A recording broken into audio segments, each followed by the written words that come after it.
Ventana Política. Hola, bienvenidos a Ventana Política, el podcast donde echamos un vistazo a los hechos que impactan la actualidad política de México y el mundo. Yo soy Verónica Ortiz y en este episodio hablaremos sobre la nueva guerra que se ha iniciado en el Medio Oriente tras los ataques de Estados Unidos e Israel a Irán el pasado 28 de febrero. ¿En dónde estamos? ¿Cuáles son las claves para entender este episodio y hacia dónde podría encaminarse la resolución de este conflicto? Para hablar de este tema, me acompaña Marta Tawil Khoury. Ella es doctora en ciencia política, es profesora e investigadora del Departamento de Estudios Internacionales en el Colegio de México y además de académica también es colega columnista en el Heraldo de México. Bienvenida, querida Marta, gracias por estar aquí en Ventana Política. Muchísimas gracias, Verónica. Un saludo a ti y a la audiencia. Encantada de estar con ustedes.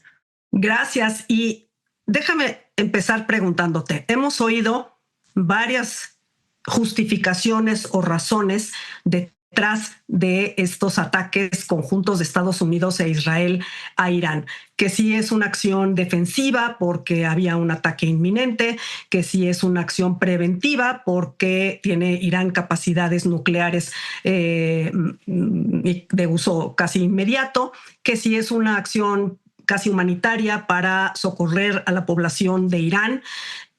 ¿Con cuál te quedas, Marta? ¿Y cuál crees que sea verdaderamente la razón detrás de estos ataques?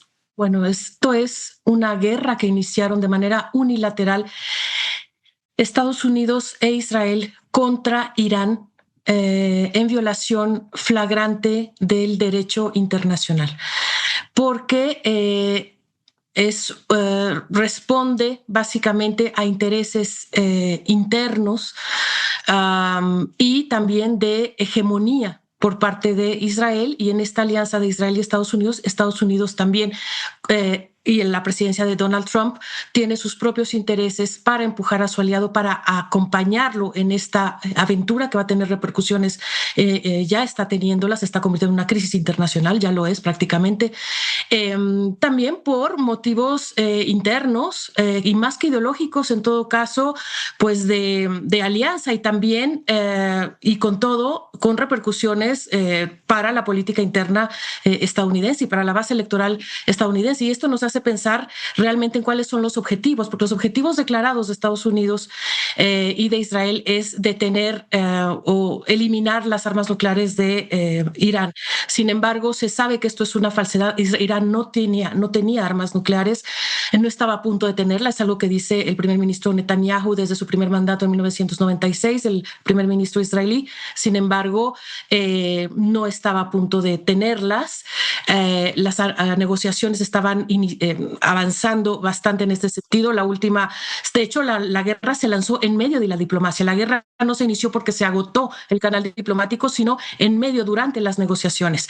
Y también Estados Unidos, por su parte, dijo que pues las razones principales eran también por los misiles de Irán. Llegó a decir Donald Trump ante el Congreso que los misiles estarían a punto de alcanzar el territorio estadounidense, lo cual es totalmente falso también. Entonces, por donde se le vea, es una acción totalmente ilegal, más allá del desacuerdo que uno pueda tener con el régimen iraní, que desde luego es un régimen corrupto, autoritario. Esta es una guerra teocrático.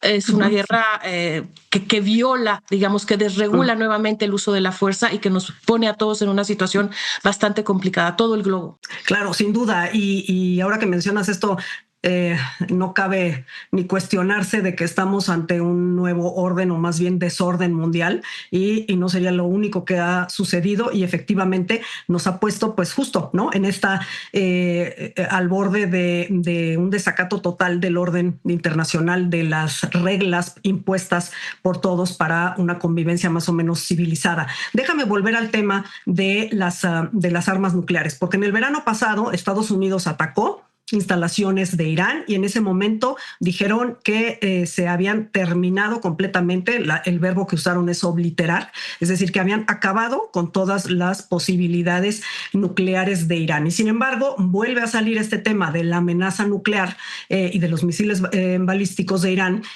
como justificación a este ataque. ¿Crees que tú has dicho no se tenían esas capacidades, pero de alguna manera habría quedado incompleta esa tarea, o cabe la duda de que si Irán sí seguía trabajando en sus capacidades nucleares? Sí, desde luego. Bueno, obviamente Irán siempre ha anunciado y ha dicho que es con fines pacíficos, ¿no? El uso de la energía nuclear y este enriquecimiento de uranio, pero además se había avanzado bastante y había hecho algunas concesiones en este plano, en el plano del enriquecimiento de uranio. En todo caso, lo que no hay que olvidar es una cuestión vinculada siempre con las estrategias de no proliferación. La guerra no es una estrategia de no proliferación, me parece que es todo lo contrario, no abona a esas estrategias.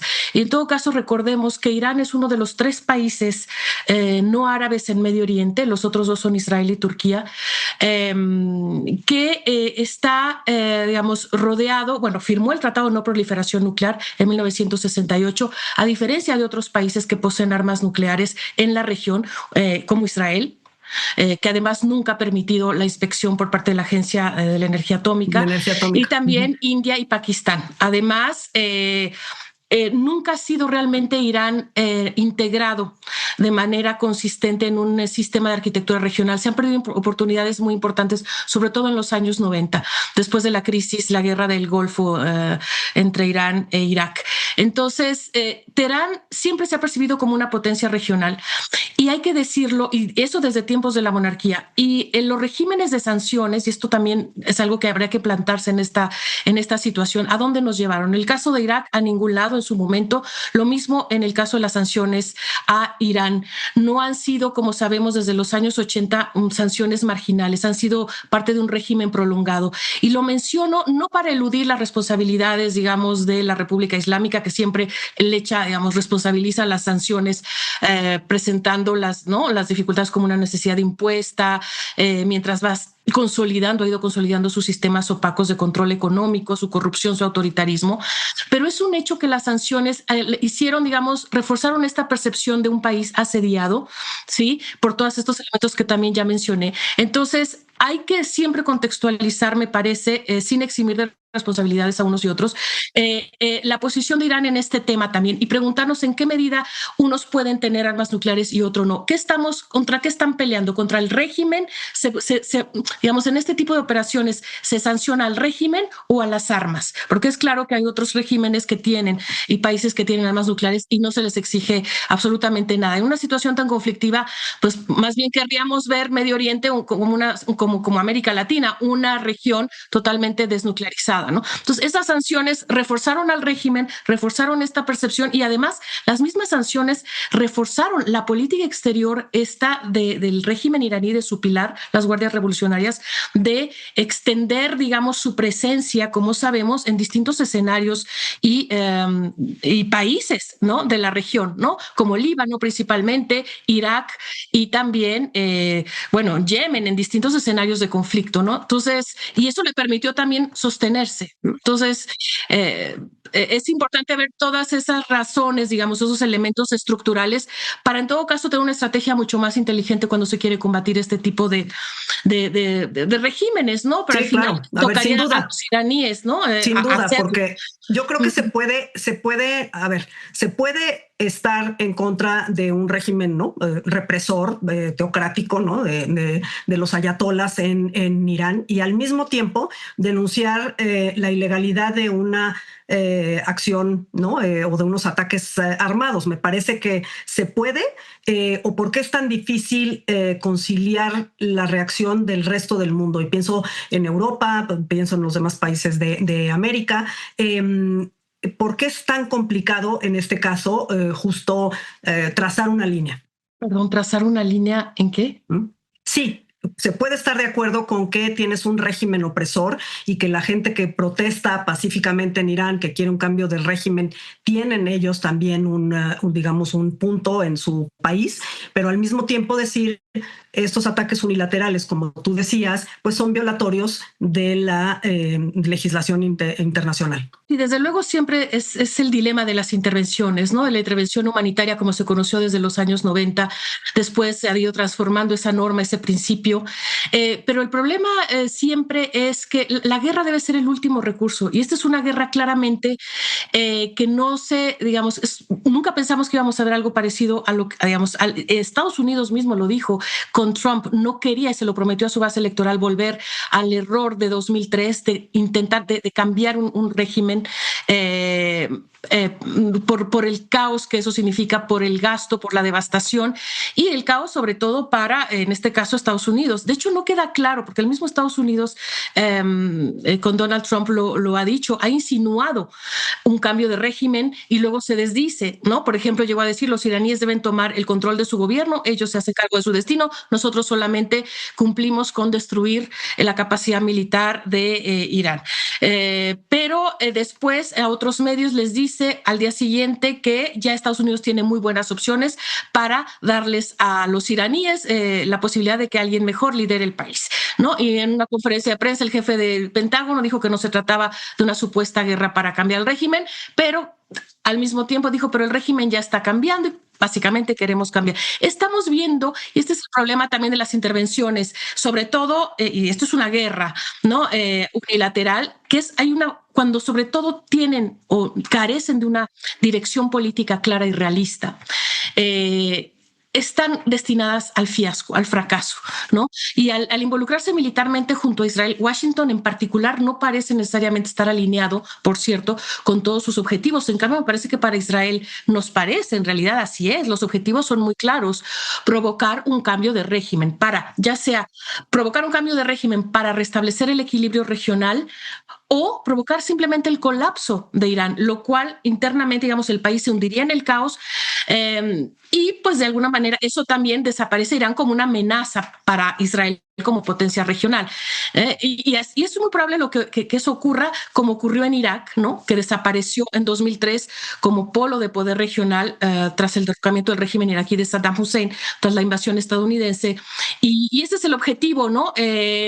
Con las consecuencias que hemos visto y que todos estamos padeciendo a la fecha. Y ese es el objetivo del gobierno de israelí, de Netanyahu, que digamos que forma parte de todo este proyecto de reorganización del poder en Medio Oriente y que vemos desplegarse esta estrategia de expansión y de dominio hegemónico desde el ataque terrorista de Hamas el 7 de octubre de 2023. Desde entonces, y en el marco de la guerra genocida en Gaza, estamos viendo también nuevamente una ocupación del Líbano en el marco de esta guerra a Irán, del sur del Líbano, como no se veía desde finales de los años 90, y también está, por ejemplo, atizando las divisiones comunitarias en Siria, en el sur de Siria, todo esto para mantener estados débiles que no le representen ningún tipo de amenaza. Esto es muy interesante lo que dices, porque el nulificar totalmente a Irán, que en la óptica de Israel podría ser justamente un objetivo. ¿Tú crees que ese sea el objetivo último? O, por ejemplo, desmantelando totalmente a Hamas, a Hezbollah, ¿se consideraría Israel, digamos, ya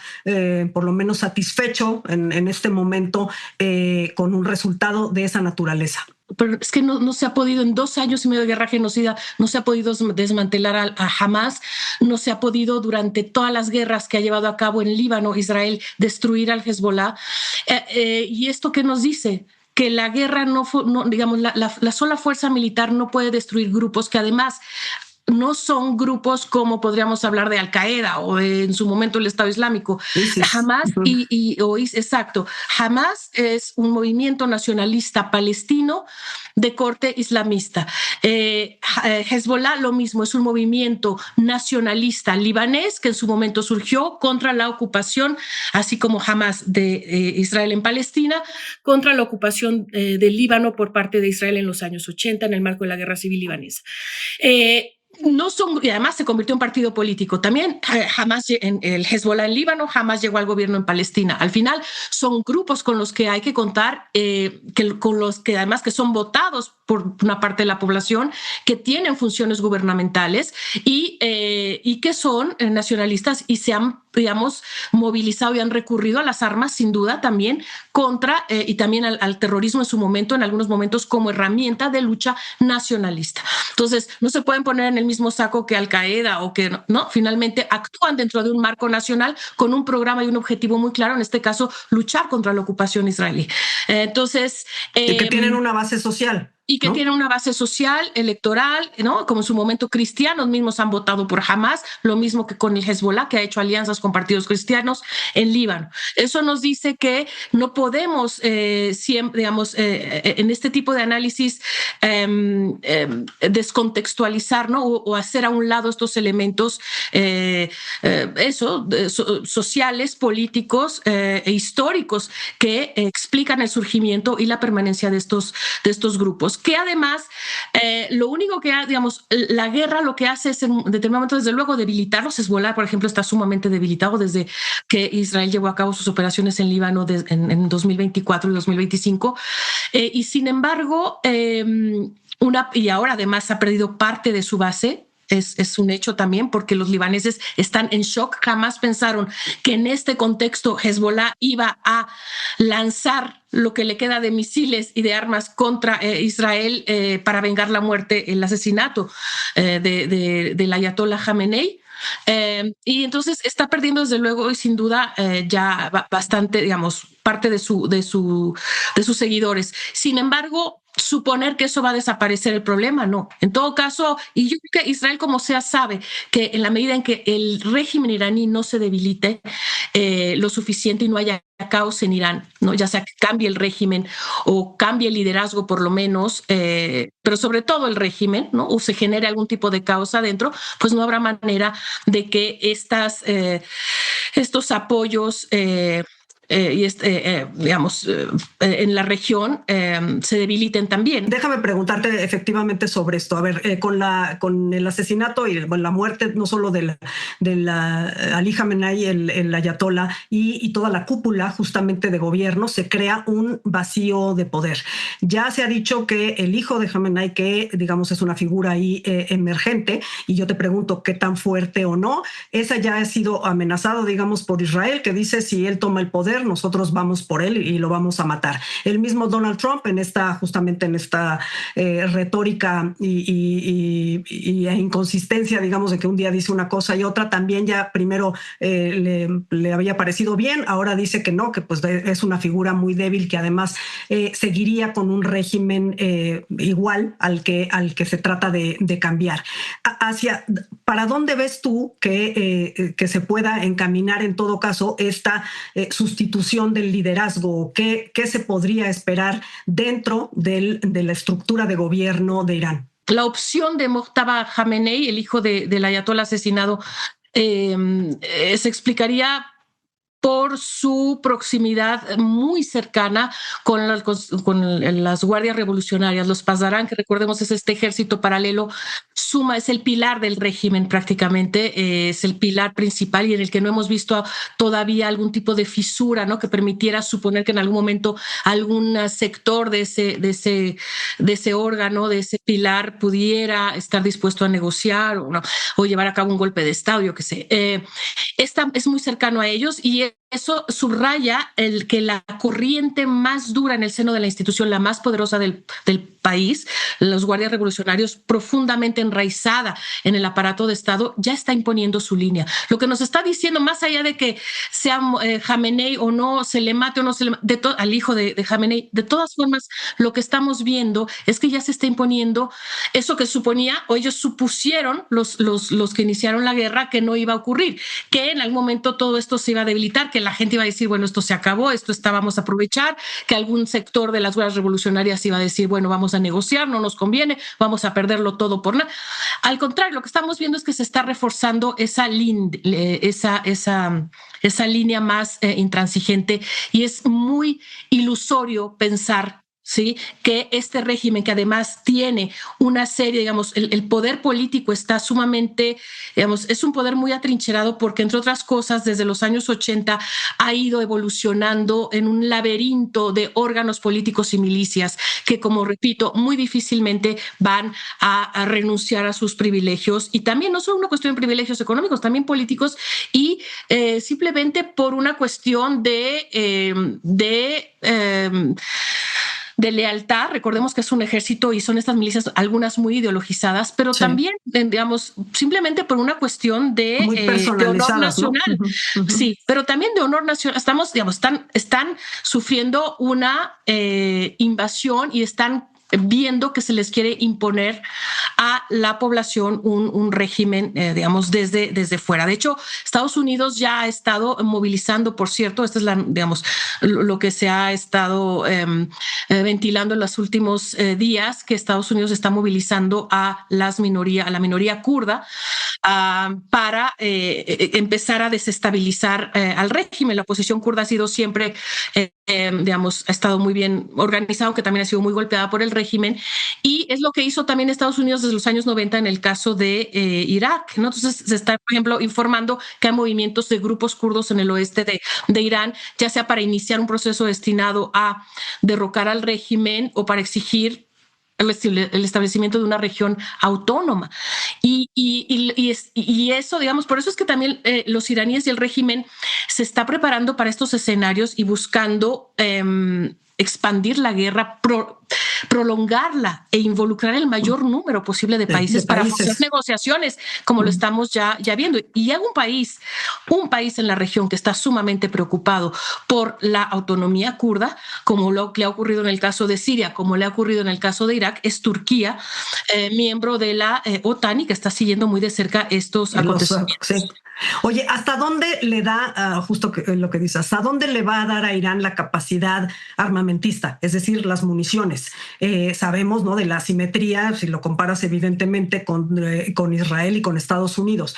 ¿Hasta dónde crees tú que podrían prolongar esta guerra y el involucramiento de más países desde el lado iraní? Sí, es parte de las realidades y de las incógnitas militares, ¿no? Antes del estallido de las hostilidades se estimaba que el arsenal iraquí rondaba entre los 2.000 misiles balísticos. La cifra exacta no la podemos tener, pero la cuestión central es también, desde luego, no solo el tamaño, ¿no?, del arsenal, sino también la supervivencia, digamos, la infraestructura de lanzamiento. Entonces, por ejemplo, no se sabe, digamos, el arsenal iraní se divide como en tres, como digamos, hay misiles de corto alcance que tienen entre 300 y 1.000 kilómetros, misiles de medio alcance que llegan hasta los 2.000 kilómetros. Los misiles balísticos son los que acaparan la mayor atención, ¿no? Pero son realmente las repetidas ataques o oleadas de ataques con drones las que gradualmente han ido marcando el ritmo de conflicto. Lo hemos estado viendo, los drones de ataque, sobre todo los que cuestan menos, los de ataque unidireccional, económicos, al parecer relativamente fáciles de producir, ¿sí? Y son los que estamos viendo, muchos de ellos son los que han atacado, con eso se han atacado las instalaciones, las bases militares en el Golfo. Desde, como hemos visto, prácticamente todos los países del Consejo de Cooperación del Golfo, las monarquías del Golfo se han visto afectadas.